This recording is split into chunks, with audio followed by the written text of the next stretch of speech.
ക്ലാസ്സിൽ പോയി തിരിച്ച് ഹോസ്റ്റലിലേക്ക് കയറുന്ന ടൈമിൽ സാറ് വന്നൊരു സംഭവം തന്നെ. അതുകൊണ്ട് ഫോറസ്റ്റ് ഓഫീസിൽ കൊടുക്കാൻ പറഞ്ഞു. അങ്ങനെ ഞാനും ശ്രീലക്ഷ്മി ലക്ഷ്മിയും കൂടി നേരെ അങ്ങോട്ട് പോയി. അങ്ങനെ അവിടെ എത്തിയപ്പോൾ നല്ല രസമുണ്ടായി അവിടെ കാണാനായിട്ട്. ഫുള്ള് കാട്, അതിൻ്റെ നടുവിലൊരു കോൺക്രീറ്റ് വഴി, പൊളി വൈബായിരുന്നു. അങ്ങനെ അതിലെ നടന്ന് അസിസ്റ്റൻറ്റ് ഫോറസ്റ്റ് കൺസർവേറ്ററുടെ കാര്യാലയത്തിൽ.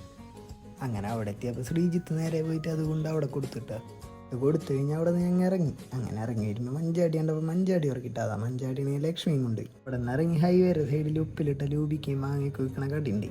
അപ്പം അവിടെ നിന്ന് നേരെ ശ്രീത്തിനോട് പറഞ്ഞൊരു 10 രൂപയ്ക്ക് 5, 1 രൂപയ്ക്ക് 1 രൂപ എന്ന കണക്കിലാണ് ചേച്ചി വിൽക്കണത് കേട്ടാ. ലൂബിക്കയും കഴിച്ചുകൊണ്ട് ഞങ്ങൾ നേരെ പോയത് അറേബ്യൻ ചേച്ചില്ല കേട്ടാ. അവിടെ പോയി ബിരിയാണി കഴിക്കാമെന്ന് വിചാരിച്ചത്. ബിരിയാണി ഇല്ലാത്ത സ്ഥിതിക്ക് ഞങ്ങൾ പോയി മന്തി പറഞ്ഞു.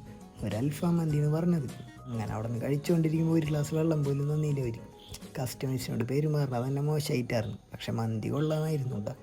മനസ്സറിയാണ്ട് വയറ് നിറഞ്ഞിട്ട് ഞങ്ങൾ അവിടെ നിന്ന് ഇറങ്ങി. അപ്പോൾ